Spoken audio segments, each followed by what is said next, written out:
may have read about this, I don't know, or you heard about us talking about it a week or two or a month ago, whatever it was on this program. But we brought this fact up. There are fewer banks now than at any time in America's history. The Goliath banks, you know, the big ones, the ones you probably do business with in some form or another. You can't avoid them.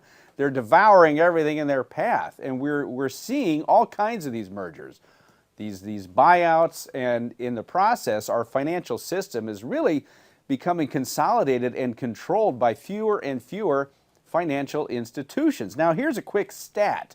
America's largest banks control about 80% of the total assets in the United States, while community banks control fewer than 10%.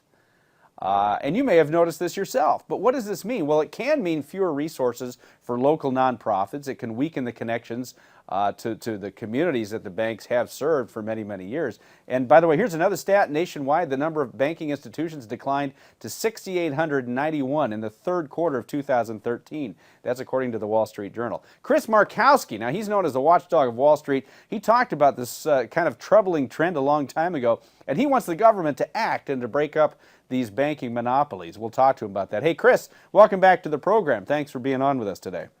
It's a pleasure. How are you? We're doing just fine, and Happy New Year to you as well. So I guess the main question is, why are the big banks buying and merging with these other banks? What's the reason? Well, because they can. They're in a unique situation where, you know, too big to fail is the law of the land.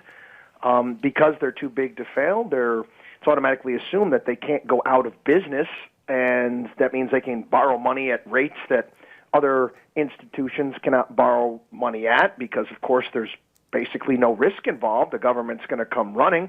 And we've got a situation right here and now where it's not good. You know, getting rid of community banks, getting rid of the old way we used to do things where your banker would know you, know a piece of property, know a business, that was very important in the growth of this country, and the fact that, you know, small businesses are the growth engine of this economy. And, you know, larger, you know, big banks right now, I mean, they've taken a turn. I mean, guys, we can even think back to the 1990s when we had a lot of those mid-sized investment banks which were out there bringing companies public. Some made it, some didn't. But there was a real beating of the bushes out there where things were happening. You know, I think if you really want to see an economic boom once again, I think you need to break up the big banks in the sense that you want to be an investment advisor. Well, you know, that's your business, be an investment advisor. You want to be an investment banker, you want to bring companies public, do that. You want to be a commercial bank, be a commercial bank. You know, the Glass-Steagall legislation that was in place for almost 70 years worked. Right.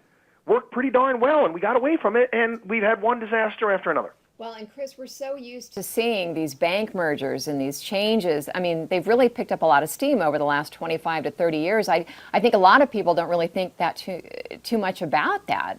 Is there any good that's going to come out of these mergers? Is anyone going to be able to take advantage of these somehow? Well, it's good if you are, you know, if you're the powers that be. If you're a politician, you don't have to visit as many institutions to go ahead and raise money. I think that's a big part of it. You know, in many respects, you take a look at the system and how it operates, it works like a mafia. I mean, we don't ever see anybody from any big banks, no matter what they do any jail time. They pay a fine and they walk away. The only person that gets in trouble at working at a big bank if you do something wrong is that if you actually lose money for that bank and you make mistakes while you're trading. Those people go to jail.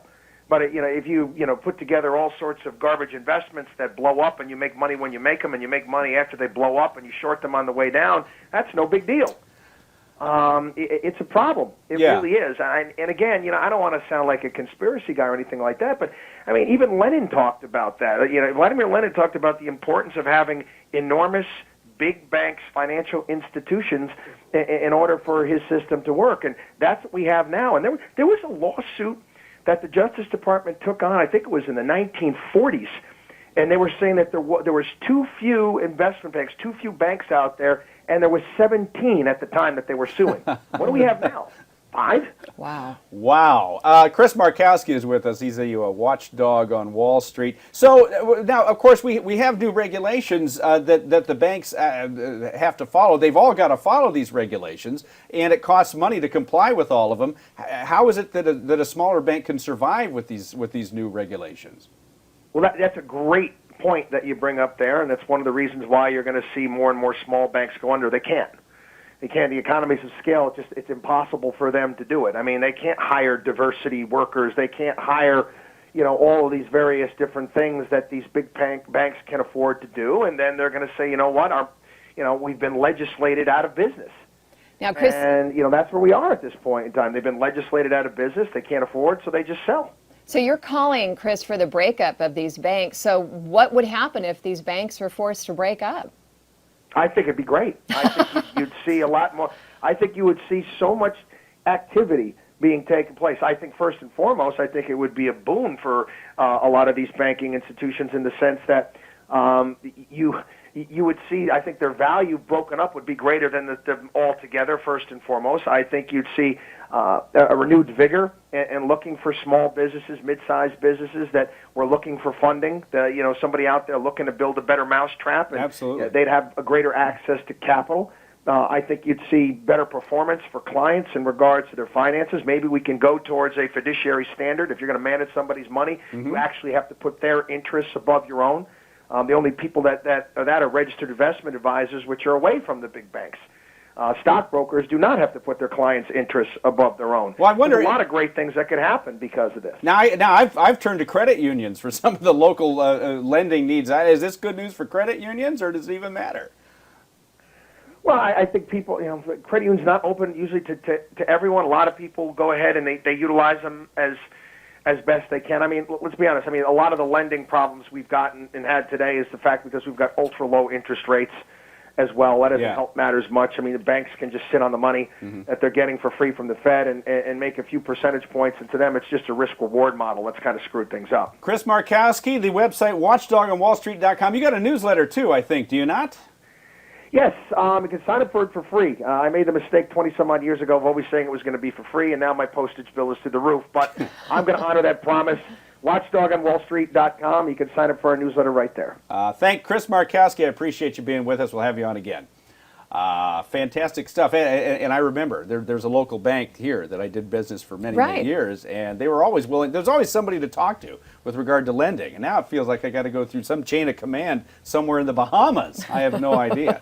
All right, a lot more to come on the Boomers Brain Trust. Johnny Dean and Dennis Smith, 877-PLANNER is our number. BoomersBrainTrust.com is the website. We'll bring back Professor Plum when we return. Stick around.